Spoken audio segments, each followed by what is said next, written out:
I joined the armed forces on a whim. I joined and I spent 8 years as a medic, and I got out. Still don't know what I want to do when I grow up. But my wife said, why don't you become a home inspector? It's, looking at all the different parts of the building is one of the favorite parts of your job. And I never thought about that. And I like houses. And so, okay, let's do this. We do, 3 to 4 oil changes a year. We change the brakes every 2 years or service them. We do all this work to a car and it's only worth 50,000. Yet most homeowners change the filter twice a year in their furnace, and a house is $500,000 to $1 million. I warn people, if you did get a home inspector and he said, perfect house, no problems, get a second home inspector. That's a red flag. That's a red flag. That 100% is a red flag. We could probably talk for 10 minutes on red flags. Right. Today, I am joined here with Etienne, who is a home inspector based out of Ottawa, running his own home inspection business, who started life in the Canadian Armed Forces as a medical technician. Using his medical training in the forces, he transitioned to civilian life in the healthcare sector as an environmental services manager for over 8 years. He's a family man, married, 3 children, whom the oldest has recently been accepted into college. Etienne, it is an absolute pleasure to have you on the show today with us. Thank you for having me. So take us back to the start of your journey, because I'm genuinely fascinated by like the twists and your turns starting in the armed forces. Take us back to the start. How did you get started on this journey? Yeah, so I joined the armed forces on a whim. I don't have family history in the armed forces or anything like that. I didn't know what I wanted to do. I still don't know what I want to do when I grow up. Buddy of mine said, join the army. And I just looked at him, sure. And so I joined. From what I understand, joining nowadays compared to back then, a lot different. But so I joined the army. They asked me what I wanted to do. I said, I don't know. What do you need me to do? Because I still had no idea. They said, medic. I'm like, okay. So a lot of my military career was just me going, okay. And I joined and I spent 8 years as a medic. And I got out and did the healthcare sector as environmental service manager. It's a maintenance manager. And so that's where a lot of my home inspector knowledge background came from, was as a maintenance manager, which is a lot different than most home inspectors. Most that I meet are either engineers or started out in the trades. So that's, I'd say 90% of your home inspectors out there, that's kind of how they started. And then the other 10% is people like me who kind of on a whim or what have you, decided to go that route. Would you say kind of stumbled into it? A little bit, yeah. So what happened was I was in the healthcare sector and, I was tired of the politics. Okay. The people are great. Nurses, amazing. They do a lot of tough work. You could not pay me enough to do what they do, right? All the way down to PSWs as well, including my own staff. A PSW is? Right. So personal support worker, they're kind of healthcare aides, right? And then my own staff, which was your laundry and housekeeping and maintenance and painting, a lot of them, the healthcare is a hard industry. It's not for the faint of heart.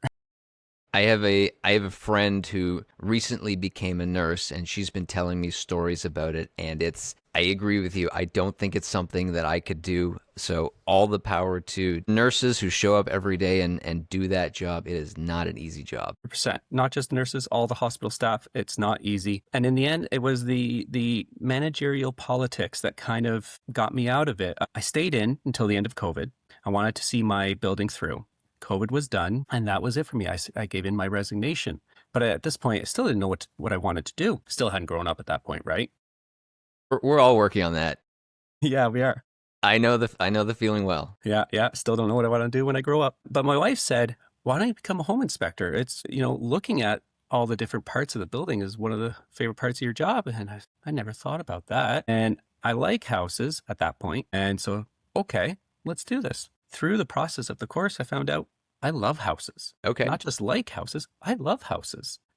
Houses don't lie. They only have their truths and that's it. Right. So when someone tells a story, they can embellish it. A house can't. Right. It only says what it is. So through the course and through my own experiences running my company, I fell in love with houses. So got it. That's kind of how I fell into it. So I do want to come back to that, although I am curious just to go back to the armed forces a little bit as somebody who's Complete outsider. I have not been in the military. Don't actually no. I do have an uncle who once upon a time, long time ago, was in the armed forces, but I don't really. It's not a world that I'm directly connected to. I've heard there's a lot of bureaucracy, politics. Can you just give us a run? Like, what is it? What is it like in the armed forces? Man, such a heavy question. For me, it was one of my, how do I put this? I loved the armed forces. I didn't realize I would. I joined, and the order, the structure, it really spoke to me. I loved it. And so, yeah, there's a lot of politics, especially for myself. I was an NCM, a non-commissioned member. More or less, that means I didn't go to university. Okay. And for myself as an NCM, the politics on my part was just don't look bad. Okay.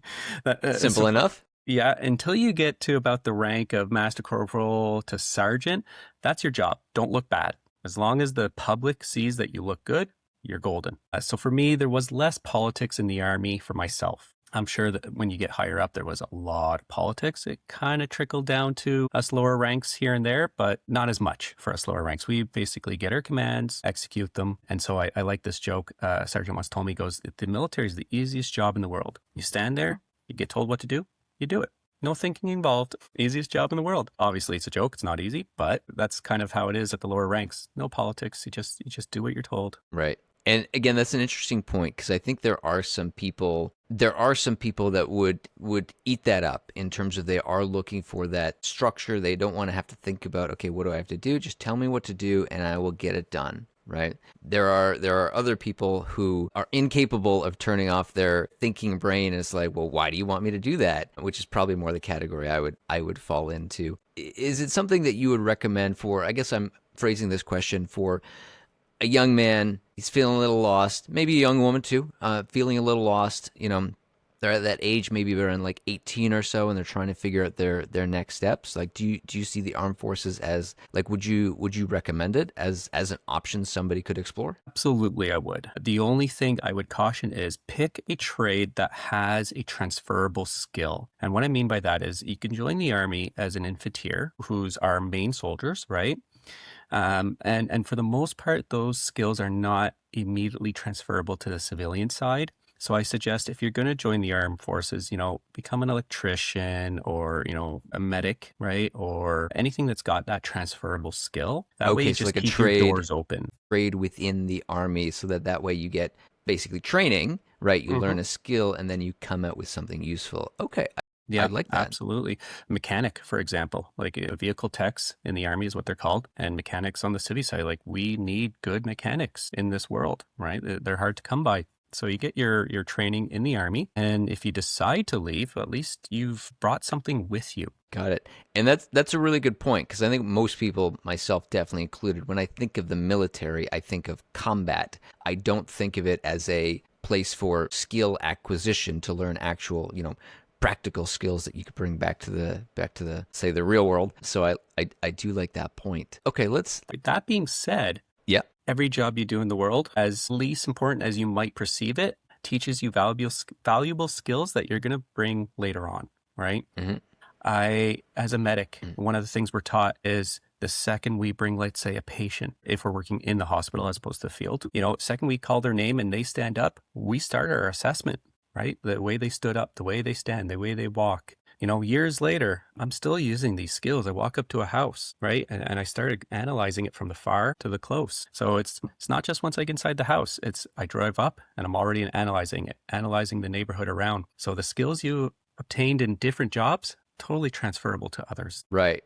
So teaching you the skills of observation, of slowing down. Let's open our eyes. Let's take a deep breath. Let's see what's going on here. What's the scene? What's the story? So I like that too. Again, just paying attention to every detail. And this is, I think, part of why that resonates with me is it's something that I'm also working on in my life because I think we know in the modern world we're on Instagram, we're on TikTok, we're scrolling over here, we've got 10,000 emails, like our attention is all over the place. And I think sometimes when we're like, I make a conscious effort when I'm in person with somebody to like put my phone away, I'm there with them, I'm as fully present as I can be. I'm observing, I'm paying attention. When they speak, how do they speak? Do they sound excited and happy? Do they sound like they're frustrated, sad, worried about something, right? So again, trying to observe those subtle nuances. And so I like what you're saying too. That skill of observation really then can be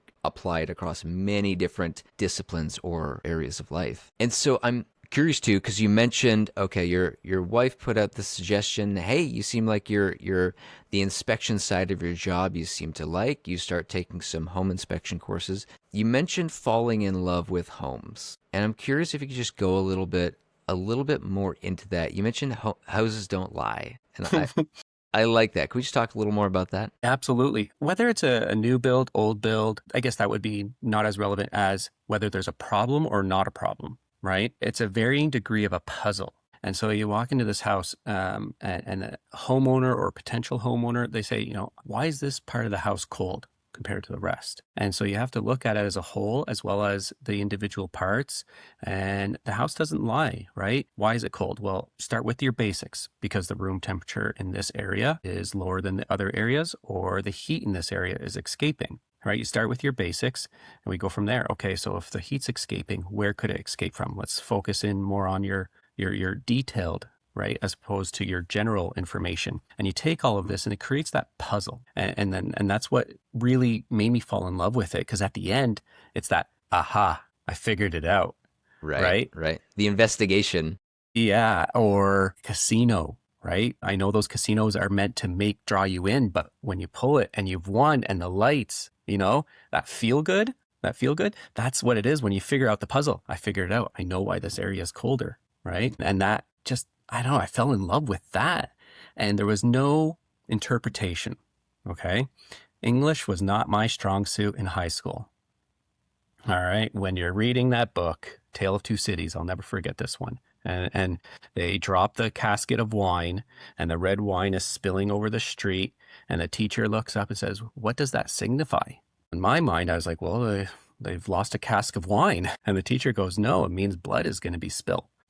I don't see that in here, right? So with a house, there's no interpretation, right? There's no, oh no, this wall feels like a ceiling today. No. Ceiling's a ceiling, wall's a wall. House doesn't lie. It is what it is. There's no interpretation. It can only be one thing, right? So that's what kind of really drew me to it. And then the aspect of the puzzle, right? I have to figure out what this house is trying to tell me and then put it on paper so that my client can say, I understand and I know what to do to fix it. Right. And that there is an answer. It's not nebulous. It's not, let's have a conversation and debate all the different sides of how this could be. It's like, no, this is the answer. Yeah, exactly. And it doesn't matter if you like the answer or don't like the answer. It is only one answer, right? Maybe possible solutions could be, 2, 3 solutions to that answer, but it's only one answer. Mm-hmm. So that's what spoke to me. There's no interpretation. It is what it is. And so take us through, like, what does a day in the life of a home inspector look like? So it typically starts out with a client reaching out to us, right? Whether they have a problematic home, they're looking to buy a home. Relisting inspections are becoming a bit more common, where the owner has an inspection done because they're listing, and then they'll provide that report to potential buyers. That's becoming a bit more common. So it starts out with client reaching out to us. I want an inspection done. Okay, great. When, where, right? Why? Very important things. And then we schedule it with them. If they're potential buyers, right? Okay, make sure your realtor is going to be present, right? Where technically we shouldn't be in that house without the realtor.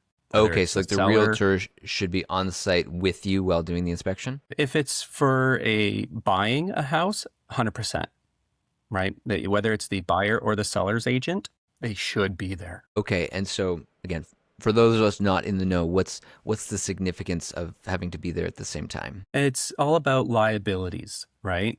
So let's just say the client is the person who's potentially buying the house. Well, in a perfect world, it's their agent, their realtor, that should be present as well, because then it's the realtor's liability and my liability that are put in question if there's, let's say, damages to the house, okay? If the realtor's not there, the first question is, how did I access that house? Because when you sell a house, usually there's that padlock on the front, right? So if the realtor's not there and the homeowner's not there, How did I access that house? It comes like a break and enter at that point, right? So there Right. has to be that thing that allows us in that house, right? So in our world, it's the realtor. The realtor is the one that's letting us in, and it's on their liability that they're letting us in. Okay.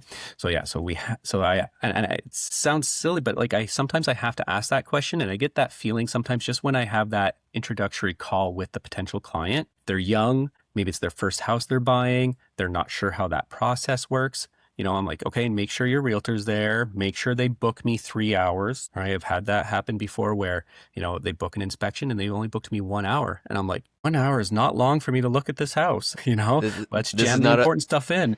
this is not a one room condo. This is a house.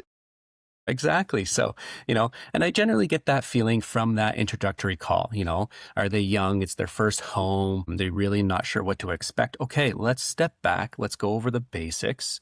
Really, analogy would be let me hold your hand and actually teach you from the start to the end. And, if it's someone who's older, not to be ageist or anything, young people could buy many houses, right? Or an older person could be their first house. But generally speaking, someone who's older is like, yeah, I'm moving from here, selling my house, buying a house. Okay, so this is not your first time buying. The process, the realtor's gonna be there. Yeah, my realtor's gonna be there. You kind of get the good sense of that. Once I've crossed off all those T's, dotted my I's, time, location, how long it's going to be. I typically say, under 2,000 square foot, 3 hours, even if it's over 2,000 square foot, but it's a high ranch, a bungalow. Those are pretty easy to inspect. Okay, no, still 3 hours. If it's a really big house, 3 stories, okay, let's book 4 hours. Can we get that through your realtor? Can you reach out, find out for me, confirm, things like that. And of course, it's a business. We have to talk about money. Right. Mm-hmm. So, Yep. Ways of paying, when I expect payment, things like that. Once everyone's accepted, I actually send them it's like a disclaimer / contract, saying what my scope of practice is, what they can expect from me, what I will not inspect, which is very important. And I get them to accept my contract. And that makes it so that they understand exactly what I'm going to be doing. Right. And so why that's important is a home inspection is not a comprehensive inspection. What that means is we don't go in drilling a hole into the wall, putting a camera in to see everything, right? We Okay. cannot report on what we cannot see, right? That being said, the house likes to give clues, right? If you're in a room and there's a bit of water discoloration along a stud, right? That's the house telling you, hey, I have a leak. Right inside this wall. I don't need to drill a hole, put a camera to say there's a leak. So those are the clues that the house gives you so you could write your story. So going back to how's the day of a home inspection work. So after I booked that, they've accepted that contract.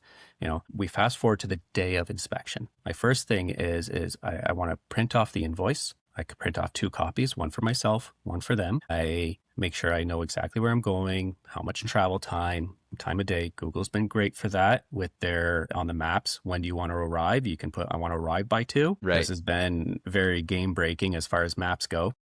And taking into account how much traffic there might be at that time. And right, exactly. How AI is predicting traffic is absolutely great. And then I go through my tools. Quickly on that, what is kind of your typical distance that you would travel for an inspection, or like your maximum, I guess I would say? Very good question. I don't really have a max. That being said, I don't have people reaching out to me who typically live more than an hour away.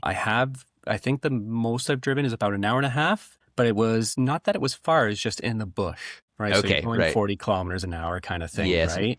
Backcountry roads. And yeah, exactly. So it's not that I have a maximum, if someone far away really, really wants me to do the job for whatever reason, let's talk. Maybe it's outside what I would consider normal driving distance. Maybe I put a surcharge. Haven't had that happen yet, but I wouldn't count it out. But so I'm on the west end of Ottawa. I've done some in the east end. I don't get too many inspections that far because there is a number of home inspectors on that end that typically will get those inspections.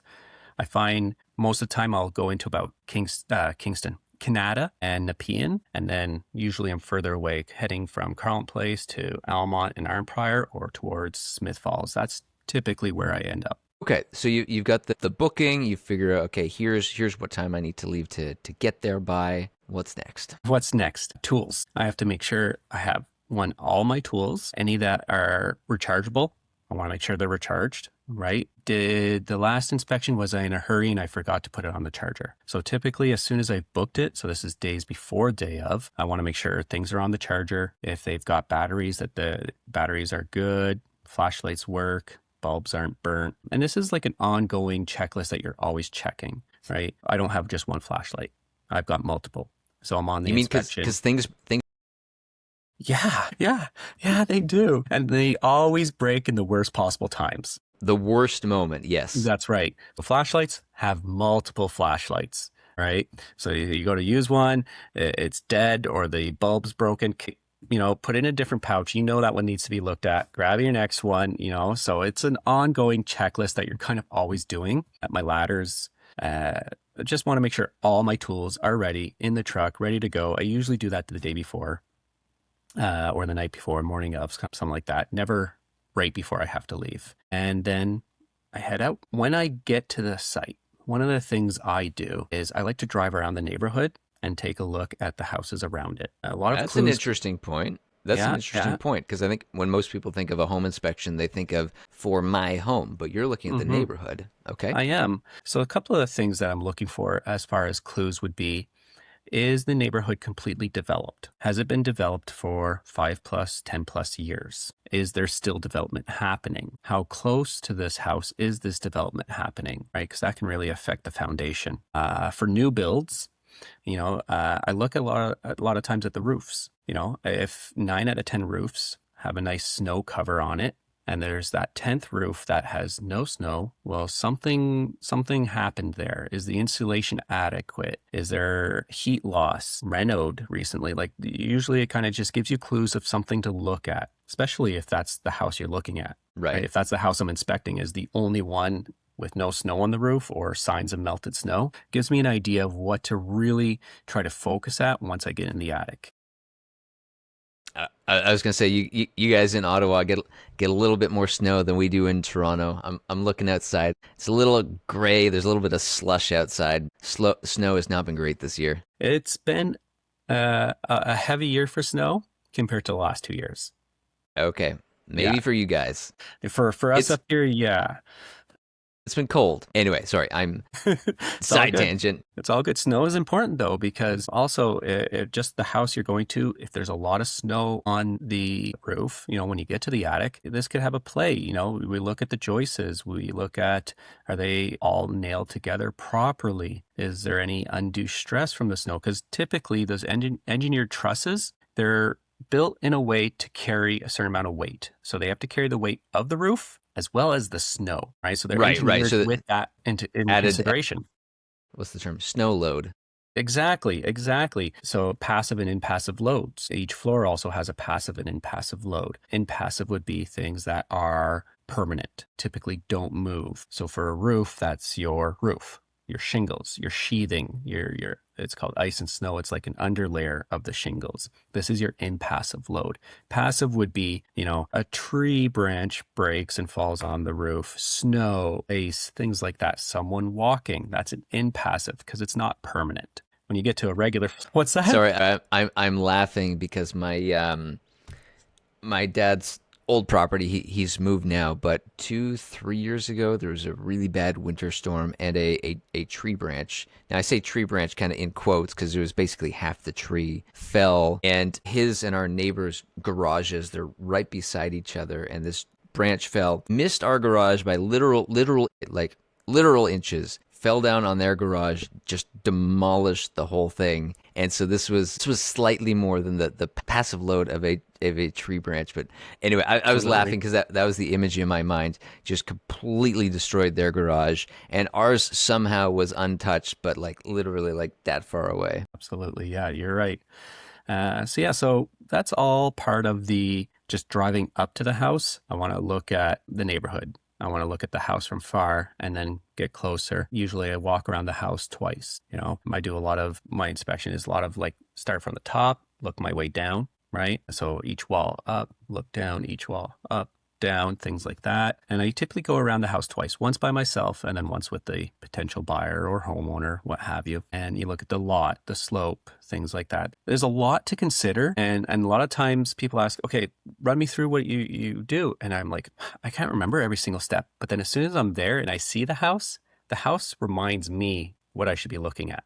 Yeah. Because to list every component of a house just off the top of my mind, I'm going to miss something. Would be a long list. It would be. Absolutely. But when I'm there, the house reminds me, oh, yes, I'm looking at this. I know this is next. I know this is next, things like that. So, yeah. And then from there, it's, meet the client. A lot of times I'll ask them too, because they've walked in the house before. They've had a pre-listing showing from their realtor, things like that. Do you have concerns? What are your concerns? Is there something you want me to focus on? So for example, maybe the client is an electrician. He goes, don't worry about the electrical. Doesn't bother me. I know I'm going to update it. Okay, great. I'm going to report that I'm going to indicate that in my report, client's electrician, electrical was not inspected as per client's request. Or, maybe the client has a disability. They want to know, is it feasible that I put a ramp in here? Okay, so this is a focus you want me to put. I will spend more time making sure that yes or no, it can or cannot accommodate. And I tell them, I want you to follow me through the house as much as possible. You're not going to follow me up on the roof and you're not going to follow me into the attic. Okay. For safety as well as for the house. Attic, you step in the wrong spot and you can put your foot through the ceiling. Right. So I usually tell them no to those spots. If it has a crawl space, I say you can follow me, but it's at your own risk. Crawl spaces are not the nicest place in a house. Your own risk and your own comfort. That's right. Exactly. But please follow me, ask questions. Don't wait to the end. Ask them as you see them. And I tell them I'm also going to do this as an education. If at any point, you want to know more about something, let me know. Or if you already know enough about it, let me know. So I'm not educating you a second time on something you already know. And then, we start our inspection. And then to get into the nitty gritty details. That's right. Exactly. And a lot of it is education based. I'd say half of the home inspector's job is education based, teaching people, how to take care of their house. Because you'd be surprised how little people actually care for their house. The example I like to use is we buy a $50,000 car. We do, 3 to 4 oil changes a year. We change the brakes every 2 years or service them. We do all this work to a car and it's only worth $50,000. Yet most homeowners change the filter twice a year in their furnace. And the house is $500,000 to $1 million. Well, these days, you're starting at $1 million to start, right? That's exactly. So I try to emphasize and paint a picture that, a house, it needs its maintenance. And it's not just like a yearly thing. But, with people's busy lives, what I like to try to do is I go make 2 days a year home maintenance day. So if it's the bare minimum that you're changing your furnace filter twice a year, those are your home maintenance day. Set apart the entire day. I'm curious, do you think part of the reason people put off home maintenance is, first of all, it could be laziness, it could be ignorance, but where my brain actually first went was the potential expense of it, right? So for example, easy example, let's say the roof needs to be replaced. That could be $10,000, $15,000, $20,000 job to get a roof replaced. And so I could see some people, it's more comfortable to be an ostrich and put your head in the sand and be like, if I don't see it, it's not a problem, right? Because the cost is so frightening. Now, maybe replacing a water heater, okay, maybe that's not quite as frightening, but could still be expensive. Or, the furnace is getting a little bit old. And so again, where my brain first went is the expenses that could go into a house. And again, I say this as somebody who doesn't own a house, although I witnessed over the years how much effort, money my dad put into maintaining his house, right? And so do you think it's partly people are afraid of how much it could cost, or what do you think the reasons are where people avoid maintenance? I think the number one reason is out of sight, out of mind. Mm-hmm. Going back to the car, most people, especially if they have to drive to a workplace, an office or something like that, they're in their car at least twice a day. They hear it, they see it, they smell it, feel it, right? All those senses, it's on their mind. They can't ignore it. Whereas in a house, unless you go and pull that furnace filter out, you don't know until the furnace stops working. Right. Okay. And what I try to educate them is if you leave it out of sight, out of mind, a simple thing like a furnace filter, say you haven't replaced it in 3 years and it gets clogged, Now your furnace is working overtime. The fan is pulling as much as it can, and the fan's going to die because it's just being worked at 300% capacity just to get the same airflow. And so out of sight, out of mind has actually made the repair more expensive. Made it worse. Because now you have to replace your furnace fan, and not all furnaces make it easy to replace that fan. Sometimes it's cheaper to replace the furnace. Okay. And a furnace, $15,000 to $20,000, right? That filter was $3, right? So that's why I really try to promote twice a year, bare minimum, make it home maintenance day. You set it at 8 a.m., 5 p.m., and you have a list of things to check. Okay. So I say every time you change your furnace filter, that's home maintenance day. You check everything in the house, the batteries and the smoke detectors. Foundations, they get cracks. This is almost inevitable. I don't think I've ever seen a foundation that doesn't have a crack, right? The earth's moving, whether it's, tectonic plates are moving, or the winter to summer with the water freezing, right? And the pressure it pushes on foundations, they're going to get cracks. Cracks are not the end of the world. What I tell homeowners is home maintenance day, you take your ruler, you measure your crack, record it, you put it in a binder. Next, in the fall, you replace your filter, you measure that same crack, same width, perfect. It's not active. Don't worry. Quick question on checking the foundation, because I guess again the home I lived in the basement, it was a finished basement, and so it couldn't see the foundation directly. So how does one see the foundation? So typically, if you have a finished basement, you're going to see the foundation from the exterior. It's not as often, in like the exterior wall, or like outside your house. You're going to go outside and you're going to look at your foundation. Not often does a crack run only like a little bit up and then stop. Typically they run path of least resistance, things like that. And so if the ground's here and your foundation stops there, and then you have your siding and there's a crack there, there's a good chance it continues all the way down, right? That in itself is not the end of the world, right? That's why I tell people to measure it. If you measure it in the spring and you measure it in the fall and it's gone from 1 millimeter to 3 millimeters, well, I would consider that a very active crack. This is something you don't want to just sit on. You don't want to wait till the spring to have it looked at. Have it looked at right away. But if it's a 1 millimeter, crack, and in the fall it's still 1 millimeter, okay, it's not moving. Am I getting water inside the house? No. Okay, this is what I would call a monitor ongoing. Right? You just keep watching it. This is why if the neighborhood's developed or not is important. If the neighborhood is still being developed and you have a crack, that's when I'd say you might want to check it every 2 months.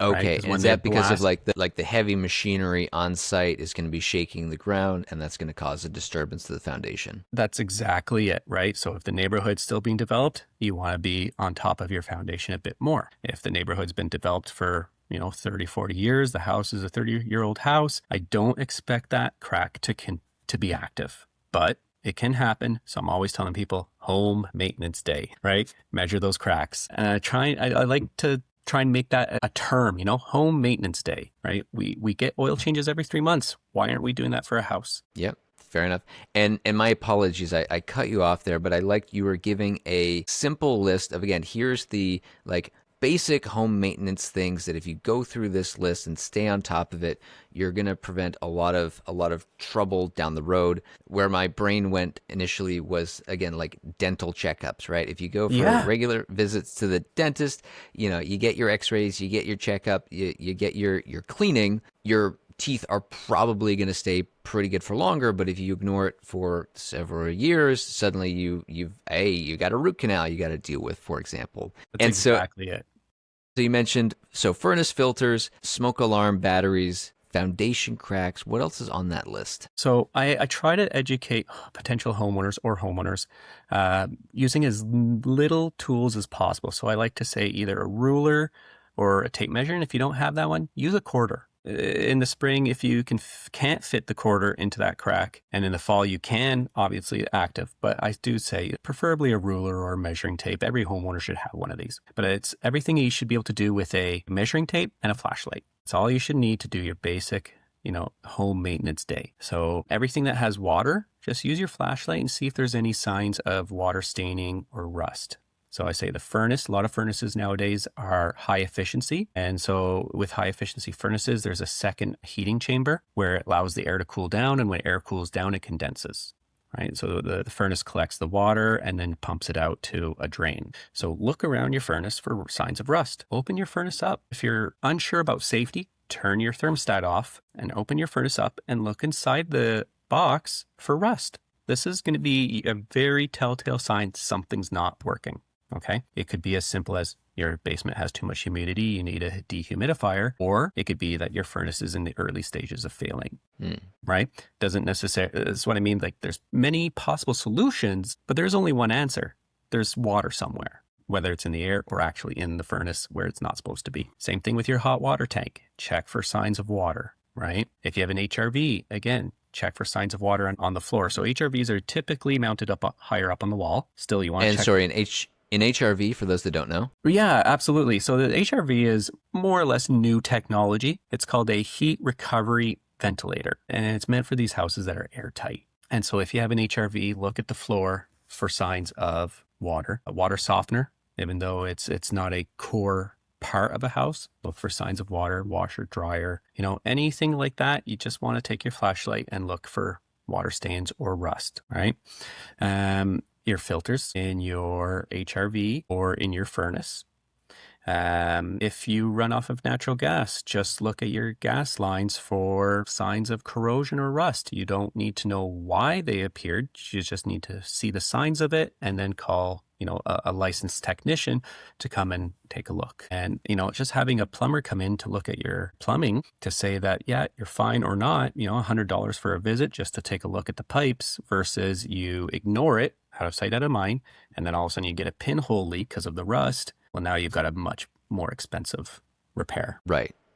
So again, a lot of this is just about observing, staying on top of it, paying attention. That seems to be the theme for today is paying attention so that you can be aware of potential concerns, to observe whether they're getting worse or not, and that you can preemptively, before the furnace completely fails in the middle of winter and you're like, I need some heat right now, that you can see ahead of time, hey, things are starting to look bad. Either A, like you said, hey, maybe we just need a dehumidifier to keep this thing, to remove the humidity so we can keep things good here, or hey, this thing might fail soon. Let's replace it, whatever. In the springtime when the temperatures aren't scary, and get it dealt with so that, hey, next winter we're going to be fine. That's exactly it. And like I'm not going to lie, I fall to that fault of out of sight, out of mind. Mm-hmm. I think everybody does. Mm-hmm. And so that's why I still like to promote that home maintenance day, because to ask a homeowner to be super vigilant every single day, look in the house, like this is too taxing. It's no different than app overload on our phones, right? It's too taxing to be conscious about that every single day. But if we do it 4 days of the year, 365 days in a year, and I'm only asking for 4 to take a look at your house, right? I feel like it's not much, right? So if you do it on those days where you're ever vigilant, you would checking everything, great. You're going to spot it. Okay, because houses, yes, they can spontaneously have an error overnight, but generally they don't. They like to leave clues. They like to leave clues for long periods of time often, And so if you're ever going, I didn't know how this happened, you're really not paying attention, because the house does like to give you lots of warnings. Right. Yeah, they are kind of forgiving. For the most part, things don't just spontaneously break and fail. There were warning signs that were ignored. Exactly. No different than your car. Your brakes were squealing for about a year, and then all of a sudden they failed. You don't go, why did they fail? Why. How could this have happened? Exactly. So I say minimum twice a year. Bare minimum, fall and spring. When you change the furnace filter, do a whole house inspection, check everything. I like to put more emphasis on water than things like electricity. Water is kind of like it's a ninja, likes to stay hidden. When you notice the problem, usually you're about a month too late. So if you all of a sudden see water coming through the wall, like a staining, leak has probably been there for quite a long time. And it's just finally getting through to the point where you can see it. Some water does that. Water also likes to take the path of least resistance. Just because you have a leak in one spot of the roof doesn't mean that's where you're in the ceiling doesn't mean that's where in the roof it's leaking. It could be on the other side of the house. Yeah. So water is kind of my, not pet peeve, nemesis, if you will. You get a call from a homeowner. I have a leak in the ceiling. Can you tell me where it's from? Okay. Yeah. And they're like, the bathroom's right above. It has to be from that bathroom. When you check the bathroom and no, everything is fine, it's from something else, like water it's a ninja. You're giving me flashbacks right now. 'Cause again, my dad's home for a number of years, there were a couple of leaks in the roof. And I like the term you used of ninja, because there were so many spots. Like, he's like, okay, let's patch here. And like, we thought we had it, and then it would get better for a bit, and then it would come back again, and then it'd be at a slightly different part of the house. And it was kind of this moving target. And I'll be honest, I'm not actually sure in the end how he ended up solving it, but eventually the leak went away. But yeah, it was this recurring issue that was very difficult to actually track down, like, where exactly is it coming from? And I guess part of the challenge too is can be coming from multiple places. Yeah. And for that reason, yeah, water is the toughest one to solve. Unlike electricity, we can test a wire for voltage and amperage, and we can say, no, there's no power coming to this wire. Or for some reason it's not grounded, right? We can tell that, and very easily. Water, not so much. There's a leak here, doesn't necessarily mean it's directly above was where it's coming from. Got it. Yeah. I did just want to check in with you, because I know we're approaching our original time here, but are you good to keep going for a little bit? I'm good. I'm golden. Fantastic. As long as we're having fun, let's keep going. Yeah, okay. No, I'm loving this conversation. Yeah.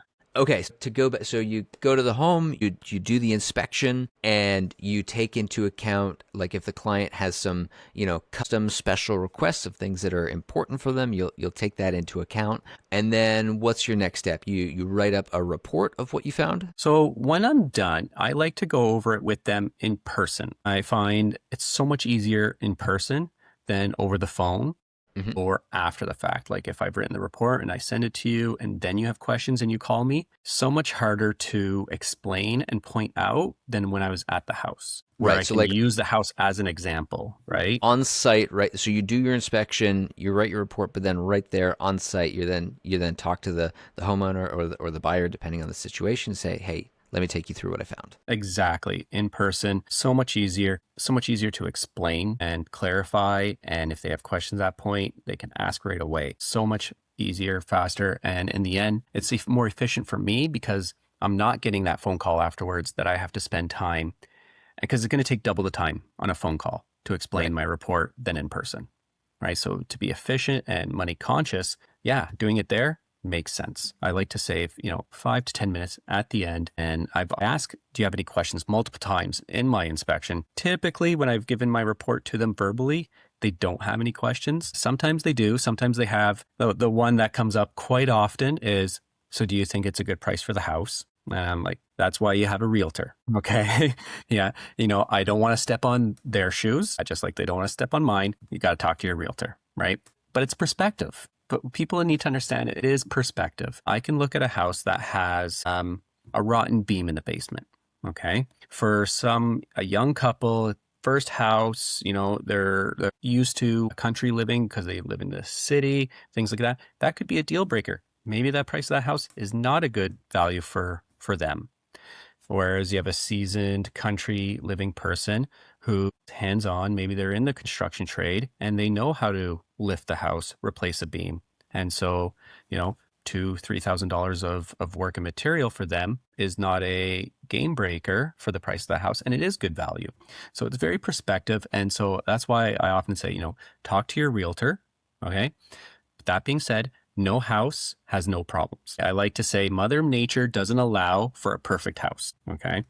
There's always something. That's right. Doesn't matter how new or old, every single house is going to have something, period. So I warn people, if you did get a home inspector and he said, perfect house, no problems, get a second home inspector. That's a red flag. That's a red flag. That 100% is a red flag. We could probably talk for 10 minutes on red flags. Oh yeah. One of my favorites. Which I love red flags. So happy to go there. Okay. So if the realtor says the last home inspector, red flag number 1, red flag number 2 says the only problem was red flag number 2, right? Like those comments So if realtors are watching this, these are things you don't say. Okay. This should never have been a last home inspector. Okay. And there should never have been a only problem. Okay. So it's just those are the kind of red flags that go, why is this what you're telling me? Why are you What's bringing my going on focus here? to that? What are you trying to hide? Because that's what it says to me, is what you're trying to hide by telling me this.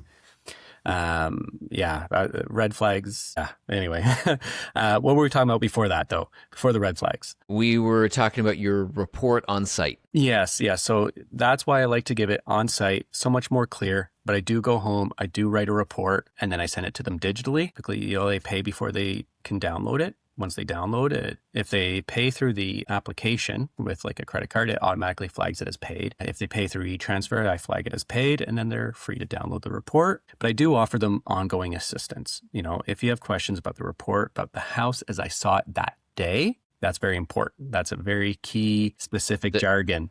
There's an important date stamp on that report. That's exactly it, right? I can only provide you ongoing support based on that house the way it was that day, right? I don't know what anyone has done to that house the second I've left, right? So I can't comment unless on you that. Unless you want to pay me to come back.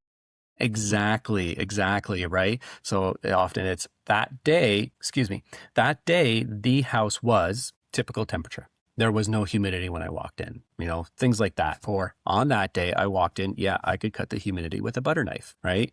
So that's a very important distinction. We can only comment on that house on what we saw and how it was that day. Yeah. But I do offer ongoing support. More or less, it's unlimited support with the caveat that it's only about that day.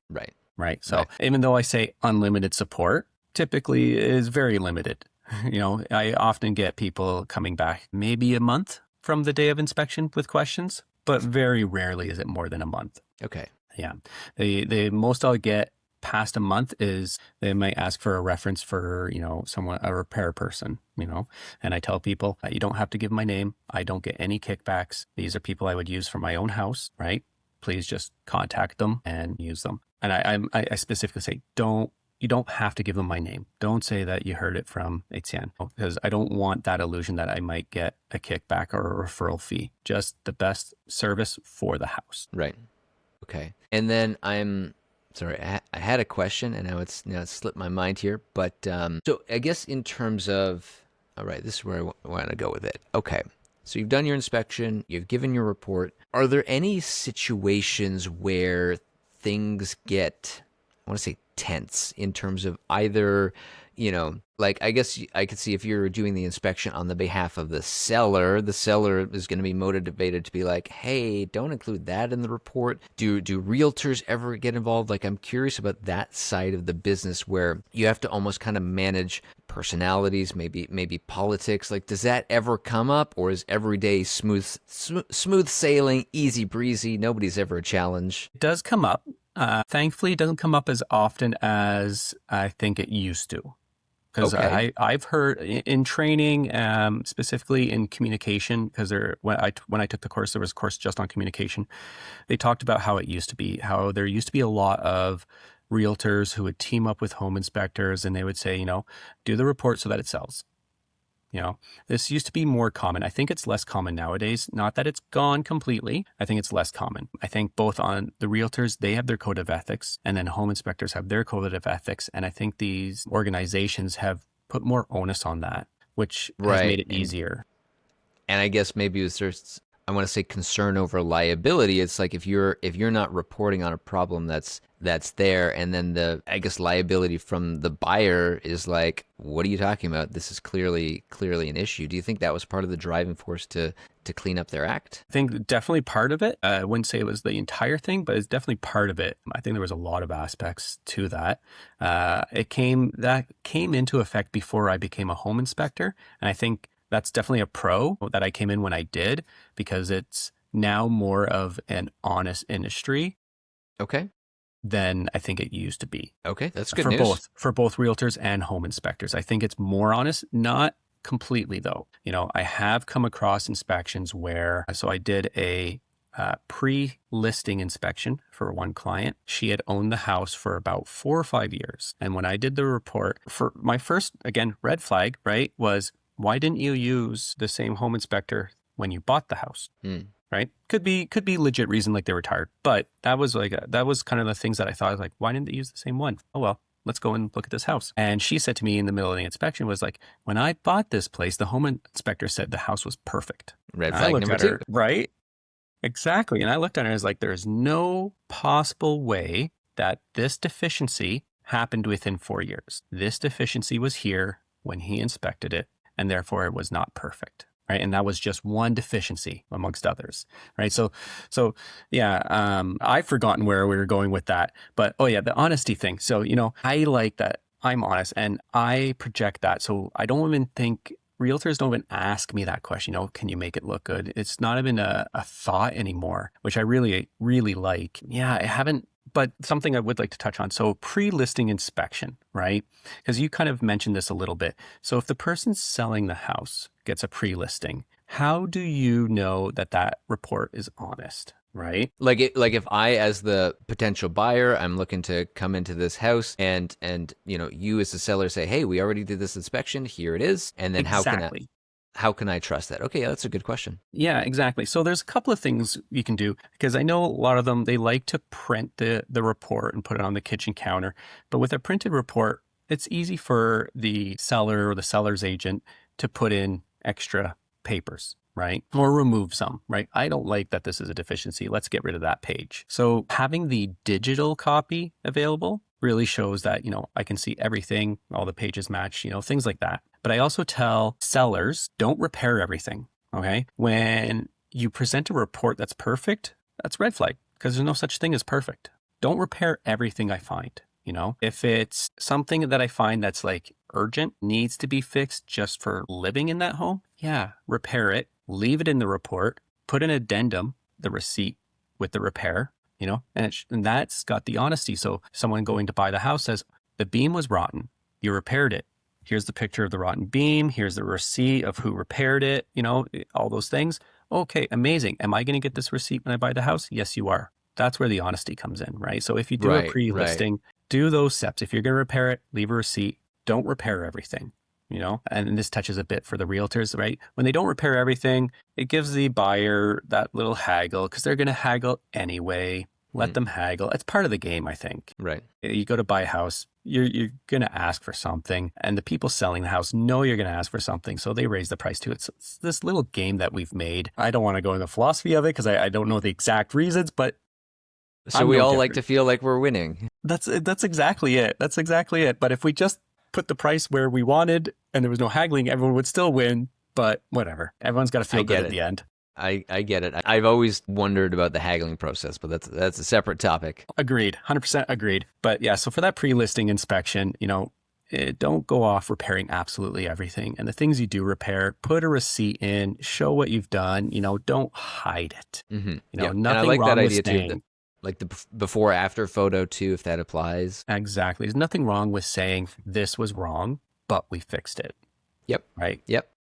So that's my big suggestion. But yeah, don't go run off fixing absolutely everything, there's a point where it's not economically feasible, right? Yeah, I found a crack in the tile. Are you going to replace all the tile just to sell this house? Are you going to get your money back? Like if you're a perfectionist, yeah, it's going to make the house sell faster, but you're not going to get your money back. So, leave it in the document. Leave it there that, yeah, there's this massive crack running through the kitchen. Let the next person fix it with the tile that they truly want, right? So don't fix everything is what it is. Be honest, leave receipts. And for the home inspector, we have to report what we see. We're not going to upsell or downsell. I've heard stories, it's never happened to me, where a potential buyer comes up and is like, hey, can you make it look so bad that I can get out of this deal? Absolutely not. I'm just telling the story that the house wants to tell. That's it.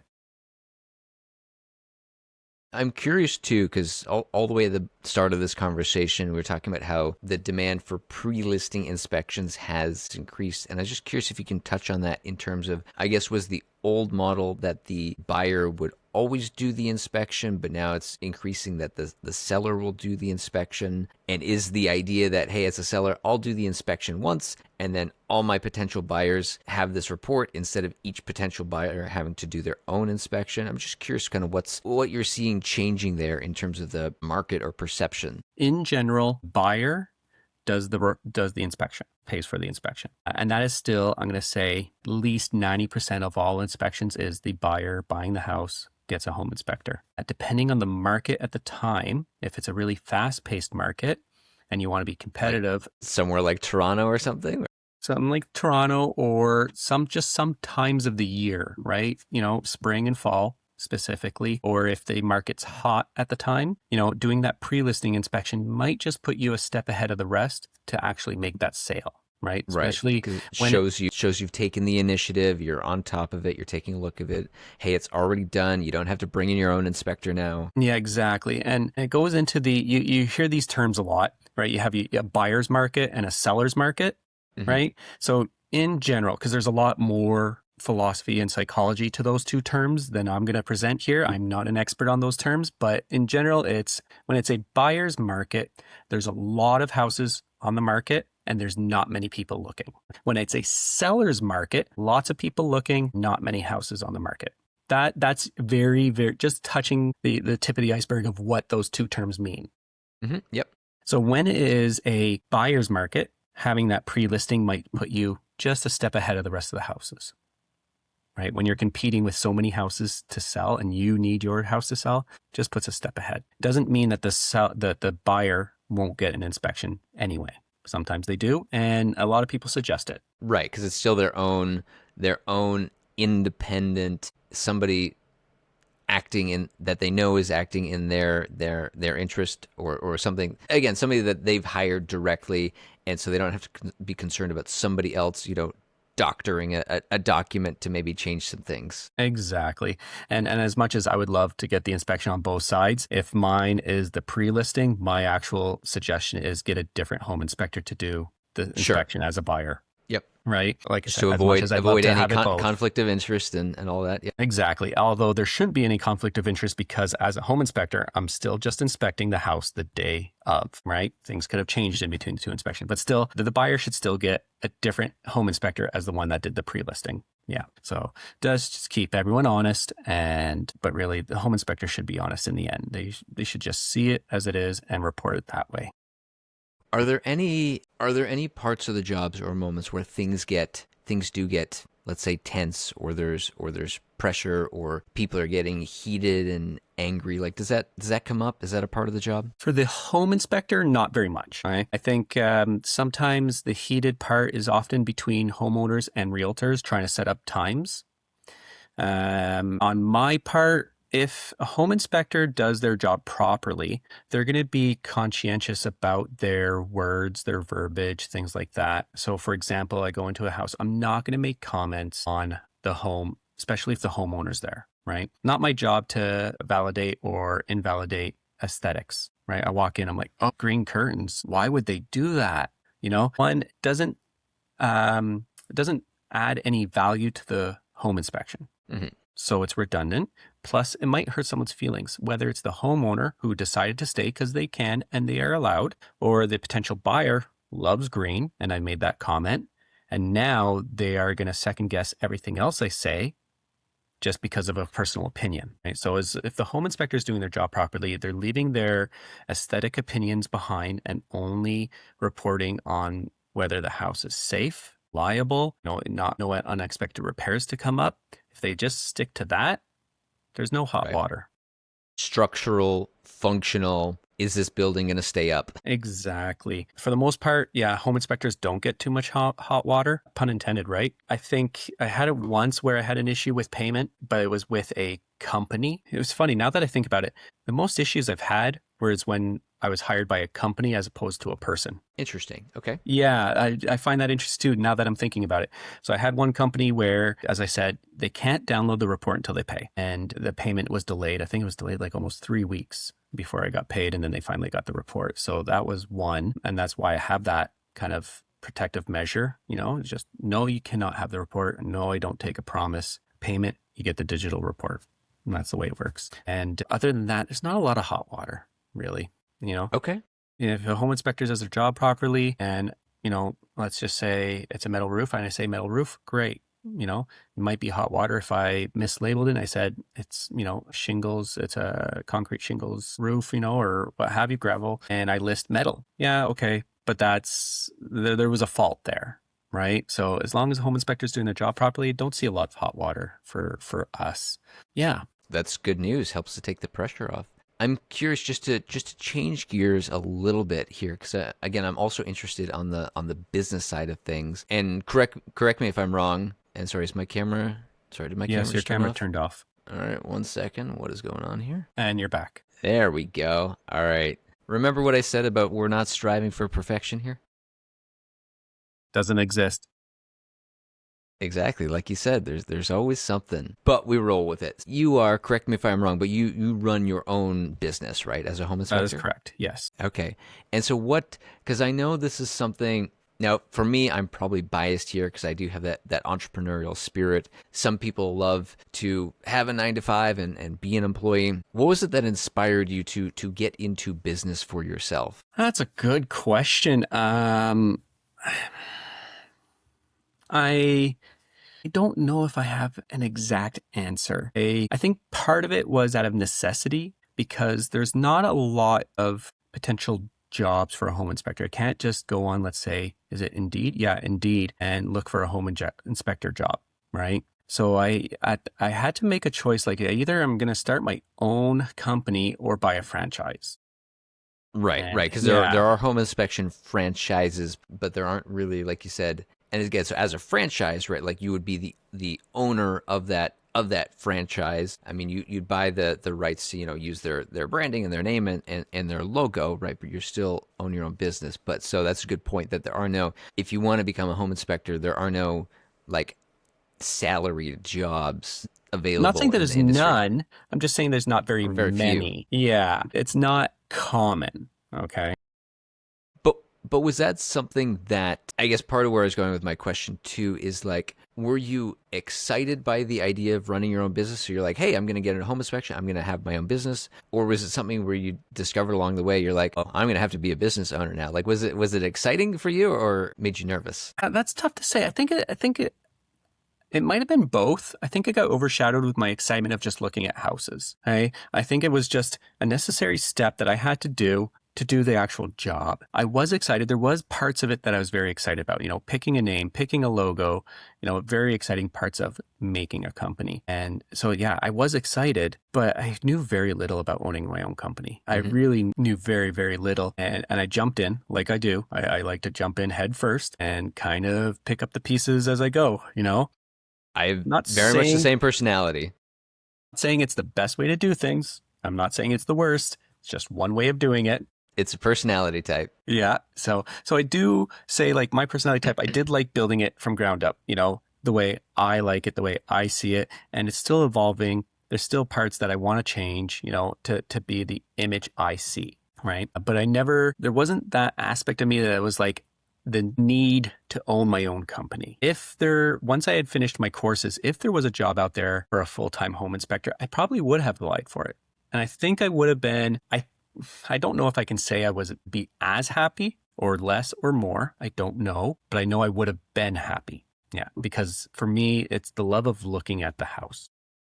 Right. So for you, it would have worked either way. Obviously, there's each way there's going to be some trade-offs, but you didn't get into it specifically because you were like, I want to have my own business. That just kind of became a byproduct. That's right. Yeah. I'm curious because you said again, you were mentioning getting into business, there were some lessons learned along the way. Obviously, you're like, okay, I need a business name, I need a logo, I need a website. What have been some of those lessons you've learned about having your own business? Because it really means you get to be the boss, which is cool, but that means you also get to make all the decisions. You get to wear all the hats. So what have you learned along the way of what it means to run your own business? Well, to start off, not many businesses, I'm going to say 1 out of 100 are a success overnight, right?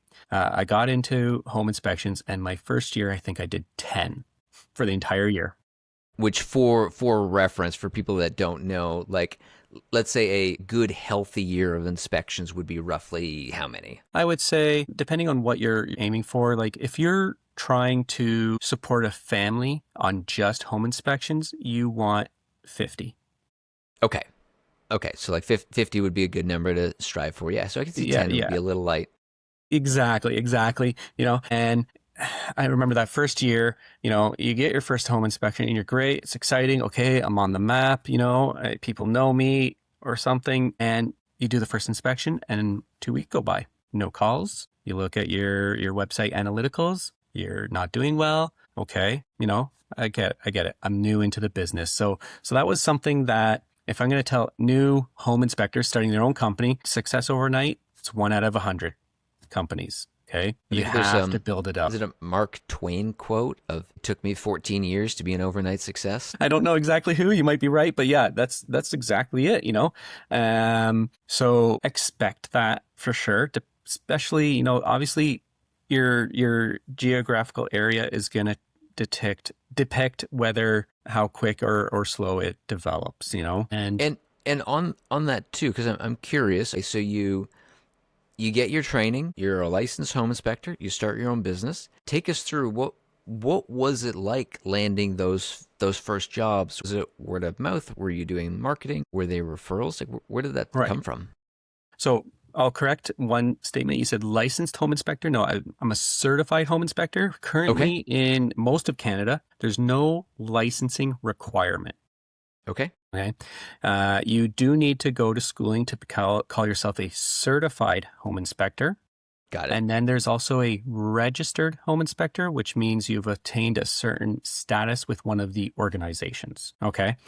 So yeah, someone could just say, hey, I'm a home inspector, hire me. But if they're not certified, you're not going to get the quality. Do your homework. Right. That's my little piece of advice to people. Look for a certified home inspector. Good distinction there. Okay. And so, yeah, I got my first home inspection and well, let's go back a bit. I wanted to make sure I gave good service. So before I got my first paid home inspection, I inspected every friend and family's house, right? And did my reports. Okay. I wanted to get their feedback. Does it look good? Like, cause I'm worried about that. What if I do this home inspection and I do my report and all of a sudden the client's like, well, I felt like I paid too much for that. That doesn't seem very quality or something. So yeah, so I inspected like my mother-in-law's house, my friend's house, and the neighbor's house, things like that. Right. And, so just doing a little like pro bono work. Hey, I want to do this for you as a little favor, have a little fun. And that's exactly it. So when I got my first paid home inspection, yeah, I felt great. I'm like, oh my God, I got one. Yes, it's starting. Awesome. I thought that was it. I thought I was going to be off to the races. I thought I was going to get one every single day. Nope. But sorry, just to back up, do you remember where that first one came from? I don't. Okay. I don't remember. But do you remember like were you focused? Like, were you running ads? Were you talking to friends and family saying, "Hey, I'm looking for somebody," and maybe it was like a referral? Did you know a realtor who might have referred it to you? So no, I think they found me online. Okay, and when you say online, like you had a website. I did have a website. I'm just curious because again, I nerd out on marketing stuff too. And a big theme in my life is again how business owners can get businesses off the ground, right? So I'm just kind of asking some of these details because I'm genuinely curious, right? So I'll openly admit that not advertising, not marketing enough soon enough was a big failing of mine, right? Maybe to soften that word a little bit, but lesson learned. It was a lesson learned. I should have done more advertising. I should have done it sooner, and I should have done more of it. Okay. I thought, okay, well, I have a website up. I've got it out there. I'm sharing. I'm passing cards around, things like that. And I don't know why. I was like, good enough. Wasn't good enough, right? I found the more you advertise, the more business you get. And really, it's logical, but I don't know why when I first started, that part didn't click in. I was like, okay, it's up there. It's good. I'm getting jobs. And the more jobs I got, the more I thought I didn't need to do advertising until I first did my first little bit of advertising. And that had a yield of return that was like, wow, I should have done this 4 years ago. I should have done, you know what I mean? And it was such a simple little piece too. I put the name of my company on my truck, Okay. with the phone number and the website. That's all I did. It's probably the cheapest bang for your buck. And the yield that came from that was more than worth it. Like the return on investment, huge. And I was like, oh, I need to advertise more. Okay. That's how you get work, right? The more often people see your name, the more likely you're going to get work. Mm-hmm. Then once you're known, you can rely on referrals if you want. But at the beginning, oh no, you really can't. And that's an important point too for new business owners, right? Is that in the beginning, right? And what I'm about to say is going to sound harsh, but it's an important reality that I think is important to accept. Is in the beginning, nobody knows you, right? You don't have a brand, you don't have a reputation, you're essentially a nobody, and that's okay. We all have to start somewhere, but you're right. Then people do have to start to be aware of you, to know you, to find out about you somehow. And it reminds me too, one of my side projects I worked on once upon a time was a mobile app. It was an anti-kidnapping app that we were building for Nigeria. It was a really, really interesting project, and I liked what we were doing. But the owners of that business really had this mentality of, if we build it, they will come. And they didn't put the emphasis, the focus on the sales and marketing. And we discovered that they did not come. And so unfortunately, that ended up being not a business success. But for me, that was a big eye-opening experience of like, sales and marketing is important. It doesn't matter how good, how interesting, how cool your widget is. If people don't know about it, if people don't know about you, it doesn't matter. They're not coming. So people need to, like you said, people need to find out about you. Right. I'm curious too, because some people might hear, okay, we need to do more advertising. You might get excited by it initially, but then maybe get overwhelmed because there's so many channels, right? Do you put your name and phone number on your truck? Do you buy a billboard? Do you buy like at a bus stop? Have your name on the bench at a bus stop? Do you buy Facebook ads? Do you buy LinkedIn ads? Do you go on YouTube? Like there's obviously paid marketing because you can pay for advertising. There's free organic marketing, like you could start an Instagram account and start posting up content. I'm curious from what you've seen at this point in terms of like the most effect, like if you were to give advice to a new home inspector who's getting started and they're like, what is the top number one or maybe the top 3 channels that you're like, hey, this is where you should focus your time and attention? What would you recommend? I am not the expert. I am not a marketing wizard at all. Sure, but you've put the work in. You've seen results for yourself, right? I'm not saying this is the definitive list, but I'm just saying, from your own personal experience and what you've seen. I would say, so yes, you want your vehicle marked, and it's marketing plus it's professionalism. When you drive up to the client's house, they go, hey, that's my home inspector. That's the one I hired. Home inspector I purchased. Yeah, that's actually a really good point too. Yeah. Get a hat, get a shirt, get a coat. If you've got a notebook, get one customized with the name of your company on it, right? Right. So like show up with branded clothing, accessories. Okay. And that helps also, again, maintain the image of, I am a professional, I'm showing up here to do my job. Okay. That's right. I like that. And then now this might be a bit different for someone who's down in Toronto, right? A big city versus, I'm outside of Ottawa. I'm in a small town, market at your local skating rink, right? Figure out what sport is the most popular in that town, and whatever stadium, arena, baseball diamond, what have you, get your advertising there, right? And I didn't necessarily do it, but I've seen how it works. It does work well. For me, what I did is I joined up with charities, local charities. And anytime they were doing some sort of auction, I was like, here, give me a tax receipt. Okay, this is a bit on the business side, little hints. Tax receipts are amazing. An inspection, I want you to auction it off. Okay. Right. So then people are doing this bidding, and most of these charitable auctions, people don't necessarily need the items. They want to, just bid to give to support the charity. Right. But they see this company name, they're supporting the charity. Right. And it's not just the winner who sees it. All the people who didn't win that item, they see it as well. So you get a tax receipt, plus you get your name out there. That's the venue I went, and it worked well, especially if you team up with some like Habitat for Humanity.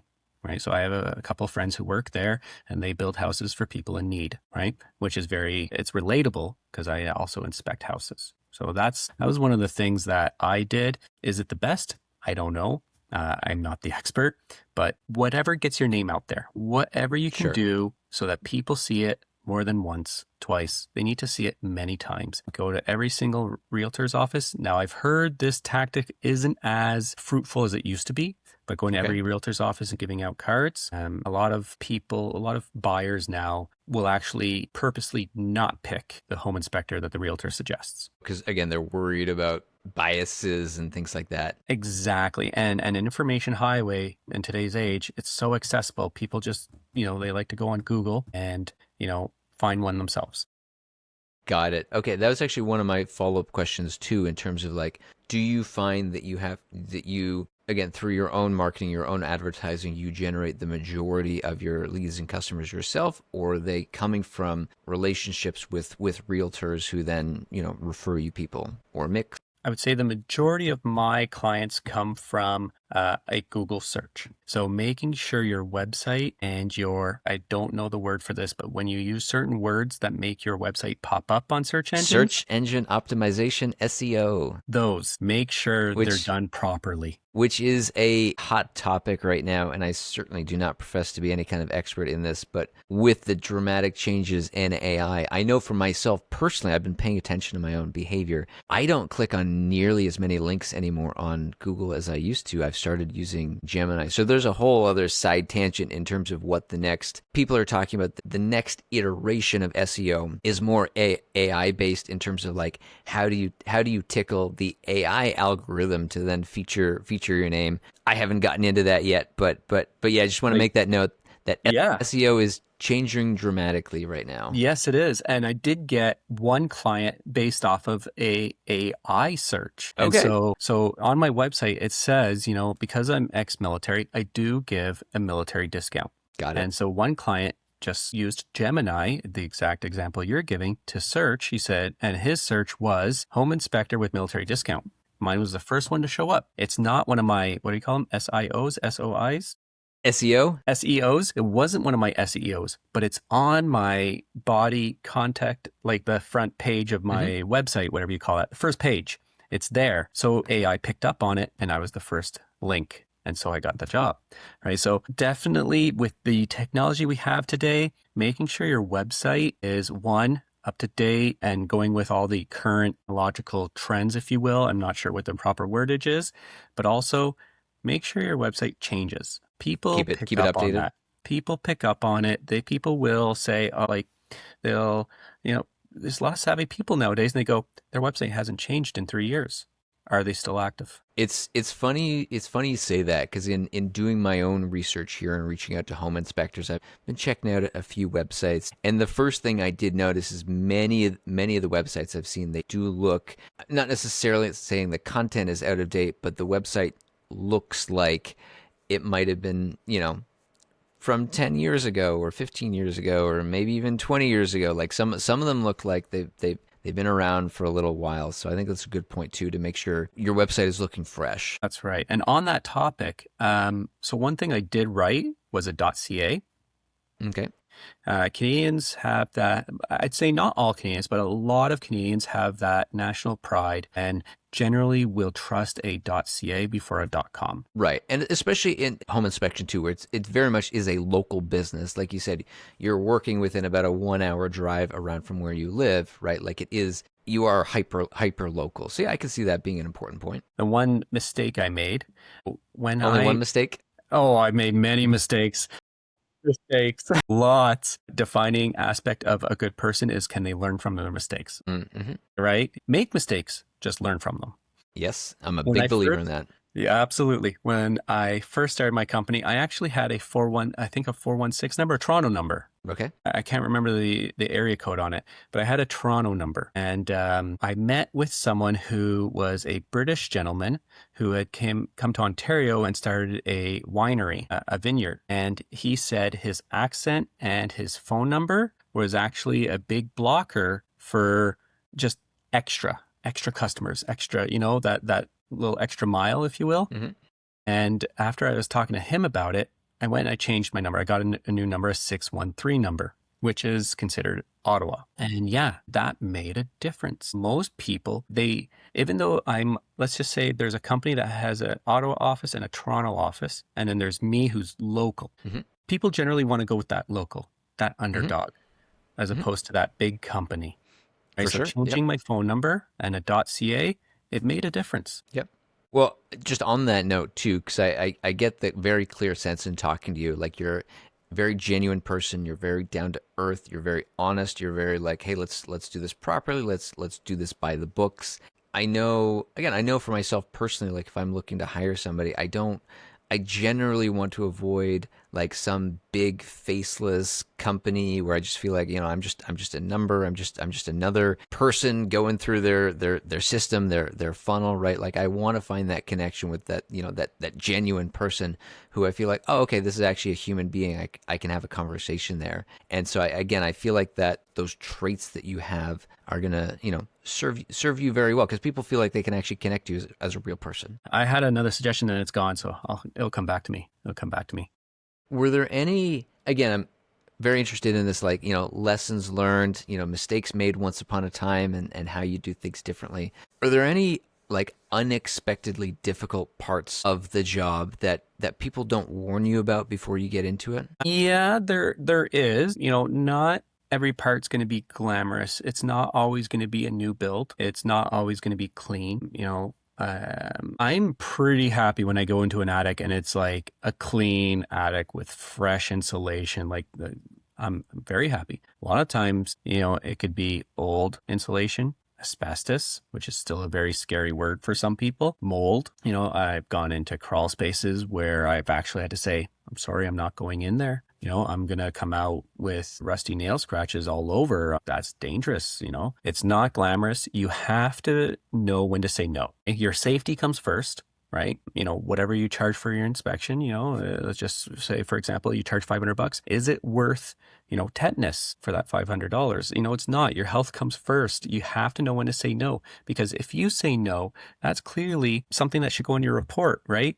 If that crawl space is dangerous, it needs to be on a report, right? Maybe renovations need to be done. Maybe it's not insulated properly. There's so many different things that you could probably label on your report just based off that it wasn't safe for you to go in. So there's parts that are not glamorous, Here's an example. Again, I said earlier, some of my hiccups, hot water, what have you, were often when my client was a company. Mm-hmm. I had one inspection that was from a company. They're looking at buying houses for investments, rental properties, things like that. Okay, no problem. This was actually my first year, one of my first 10 inspections, right? And I was taking everything, I was like, a job's a job. So great, let's do this. Let's go look. And I get there and it's, 3 guys, boots, stuff like this. And I'm like, oh my God, okay, sure. We go in the house. It was a rental unit, the house was still occupied. All the tenants were still there. And unfortunately, I'm getting permission to walk into these rooms because I'm now like, okay, now I got to think about their privacy and all these things. Can I come in? Yep. I come in and someone was actively doing hard drugs. Okay. Okay. And I'm just like, oh my God. So some parts are not glamorous. How do I, as a home inspector, now navigate this scenario when this gentleman is doing, illegal drugs, and what do I do? I backed up, I closed the door. Nope. Mm-hmm. So know when to say no. Okay. Yeah, you're there to serve a client. Doesn't mean you're their servant. Right. Right. Okay. Your health, your safety, your own ethics, they come first. And if you stay strong to them, it will show. The good realtors will recognize it, and eventually you're going to go to a site. It's going to be one of the realtors who are honest. They have their own code of ethics, and they're going to be happy to see you. Right. Yeah. No, I think that's an important part of it. Again, being able to state a clear boundary and saying it is not worth it for me to put myself at risk for that. We're not going there. Yeah. So it's not always glamorous. The other part is get comfortable and know when to say, I don't know. Okay. We're home inspectors. Everyone's got their expertise and things like that. Houses are continuously evolving. There's going to be times when you get to something and you'll be like, I actually don't know. I'm going to look it up. I'm going to give you the best advice possible. But right now, I don't know. There's nothing wrong with that, right? We're all human. We're all learning, which brings me to another topic of learning, but know when to say, this is out of my scope of practice. This is out of my expertise. I am not comfortable even making an opinion on this. There's nothing wrong with that, right? Because as a home inspector, if I'm not comfortable making an opinion on a certain aspect, it clearly means that this potential buyer should get a higher level of inspection just on that single part. Could be something like a structural engineer, right? I come and I see something in the basement that's just not jiving well with me. And I say, no, my suggestion is you need to get a structural engineer in here to take a look at this. Or maybe it's like, okay, I don't think this is right. Maybe a structural engineer is too high of a level. Get a experienced framer in here, Okay. To take a look at just this one aspect. Doesn't mean you need an expert to look at the entire house, just this one aspect. Be Just this comfortable. one piece. That's Take a right. look. But being comfortable in knowing when to say that is very important. Don't pretend you're the expert of everything. Don't pretend you know it all, and only give advice that you know is true and will work, etc. Okay.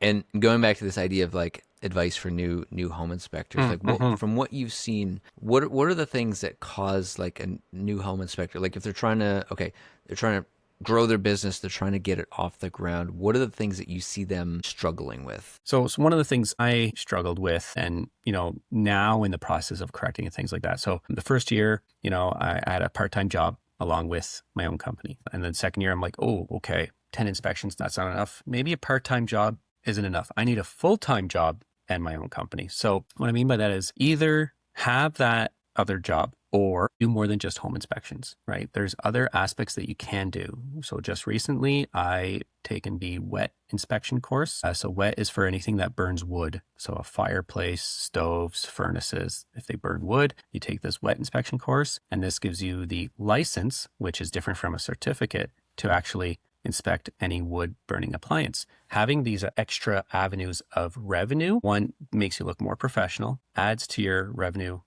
income, and you're not going to be as reliant on that second job. So my advice, don't stop learning. Don't stop learning, okay? There is slow times. Every winter is slow. Take that time, enroll in a course, continue your education, take a course on an HRV, heat recovery ventilators. They're still fairly new. All new home builds seem to have them. Do we know exactly how they work? Take a course. Wet course. Even if you're not going to be installing gas appliances, take the gas course. There's all these different things. And the more you do, the more you build to your credibility, as well as giving yourself more jobs. Does that mean you can be a one-stop shop? I don't think so. There's limitations, not just on our brain and how much we can absorb, but also generally speaking, a home inspection is 3 hours. Mm-hmm. I can't sell myself as a home inspector, the fireplace inspector, the well inspector, and the septic inspector and get that done in 3 hours. All at once, right? Right. So know your limitations, but don't stop learning. Slow times, do your taxes, and take a course, right?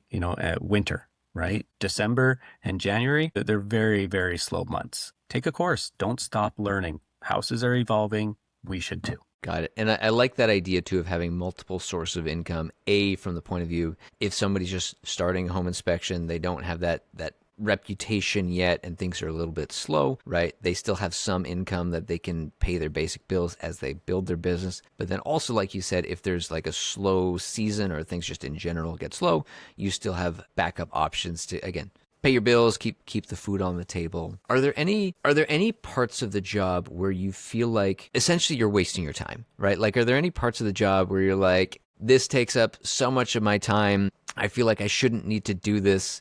Again, whether that's taxes or doing paperwork, or like, is there anything where you feel like things could be done better? That's a short answer. No. I think every part of it is equally important, from your introductory call, the inspection, the report, all very equally important. The website is extremely important. I really wish it would do itself. I am not a website master. I'm not a marketing expert. If you're going to spend some money outsourcing some of it, website's not a bad spot to do it. My suggestion, I think we've said this multiple times in this podcast alone, is just keep it genuine, keep it fresh. When you're starting small, doing your own taxes isn't bad.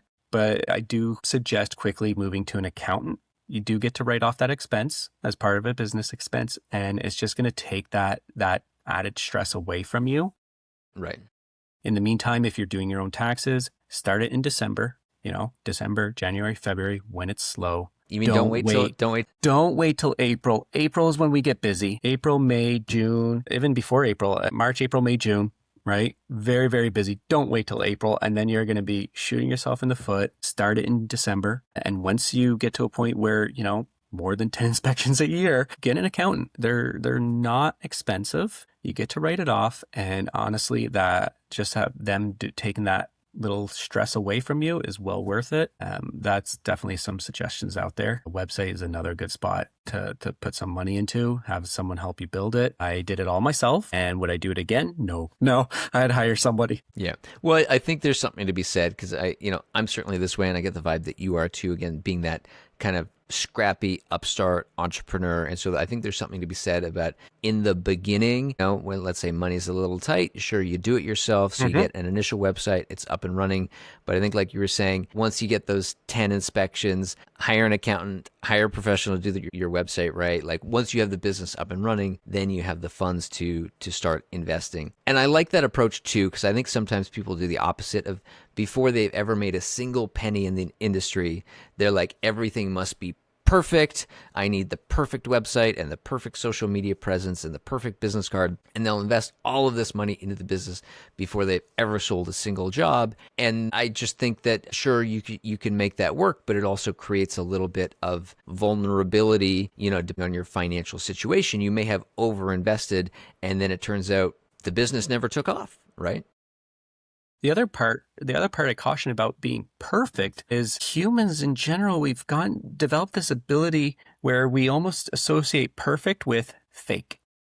Yes. Oh, yes. And yes. Right. And we were talking about this earlier too, when we were talking off camera, is like, as we move into the AI world, people are going to be hungry for that authenticity, and perfection can look too plastic. Having mistakes or showing mistakes is showing that you're human, right? And I think the human race is hungry for more human interaction as opposed to just robots, right? So, having that element of where your website's not perfect, not saying it needs typos. I'm saying maybe it doesn't flow 100% perfect, 90% perfect.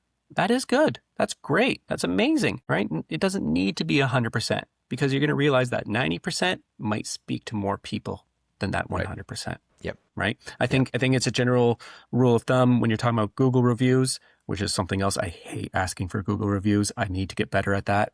That's another suggestion for business owners. Get good at asking for Google reviews. Google reviews, they say if you have 1,000 Google reviews and every single one is 5-star, I go red flag.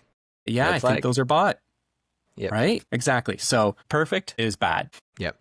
And especially too, and I know we've been going for almost 2 hours here, so I think it's time to be wrapping this up. But just on that point of Google reviews, I also find too, I do pay attention to the language or the wording that people use. Because if it's a 5-star reviews and all they said was like, great service, like super generic, non-specific. Like if somebody has a whole story of like, oh yeah, I reached out to Etienne and it was a Saturday morning and I wasn't expecting him to pick up the phone, but he answered the phone. And, even though it was a busy day, he got back to me and I really appreciated his punctuality. And, he showed up quickly, like gives like details in a story. I'm like, okay, this looks like it's actually real and authentic here. A 4-star Google review that name drops is worth $1 million compared to a 5-star Google review that says good work. Yep. Agree with that completely. Last question here before we get wrapping up. Like if you were to, again, reviewing your business, if you were to, and it's kind of a silly question, but I like it. Like if somebody could wave a magic wand and kind of eliminate one of the most frustrating challenges part of your business to make your life just a little bit easier,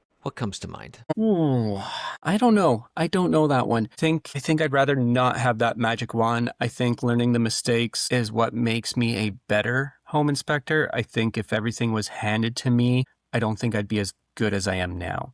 I think I would start taking things for granted. And I think my mistakes along the way is part of the training. It's part of the lessons learned. It's an old broom knows every corner kind of analogy, right? Like you buy a new broom. I've not heard that expression before, but I like Right. it. But the old broom, it kind of gets like bent out of shape, but that little bent out of shape part can get that corner. Well, it got there. Why? Because it was used. It learned its lessons. It made mistakes, right? And it put in the work. It put in the work, which made it better at its job. So I think you're asking if I could wave a magic wand to change something. I would open my drawer and put the magic wand in there and not use it Like, no, because, I want to do this myself. Well, yeah. I also get the vibe in talking to you that it sounds like overall life is pretty good. Business is pretty good. Like the jobs, like you like homes, you like inspecting homes. The people that you work with seem pretty good. The realtors that you interact with seem pretty good. So I'm not getting the vibe here that there is anything in particular where you're like, oh my God, I can't believe, like it's so frustrating. Like I have to deal with this. Like you seem like a pretty happy guy. Yeah, I don't have complaints. It's not that it's easy. Okay, there are hard parts, but I think they're all worth it. I'm happy with what I do. I love doing home inspections. I often say if I were to win the lottery, I would do them for free. Yeah, And that's a great position to be in life, because most people try to win the lottery so they don't have to work. But you're like, you know yeah, what? no, I enjoy this. I would keep doing it. I love it. I love looking at them. It gives me ideas and different perspectives, you know? So yeah, maybe my wife and I don't want a modern house, but when I look at this, I go, this is neat. I see how this is functional and stuff like that. Doesn't mean I have to go home and just flip my house to a modern house. No, I like looking at it. I like seeing these models and designs and what have you, and how the technology is getting better. No, I love it all. I would look at it. I would do it for free for sure. Etienne, it's been an absolute pleasure having you on the show today. Like I said, been going almost 2 hours here now. So you're based out of West Ottawa. So if anybody's looking for a home inspector, they've watched you on the show today, they're feeling inspired, they're feeling excited, where can people find out more about you? Is Vantage Point Home Inspections. I'm located in Carleton Place, and the website would be w.vphomeinspections.com. Perfect. And we'll include that link in the show notes so people can find you and reach out to you directly. Awesome. It's been a pleasure, Arthur. And yeah, it's great. Stay warm. It's cold out there. Absolutely. Etienne, thank you so much, and look forward to hearing more about your journey. Awesome. Take care. Take care.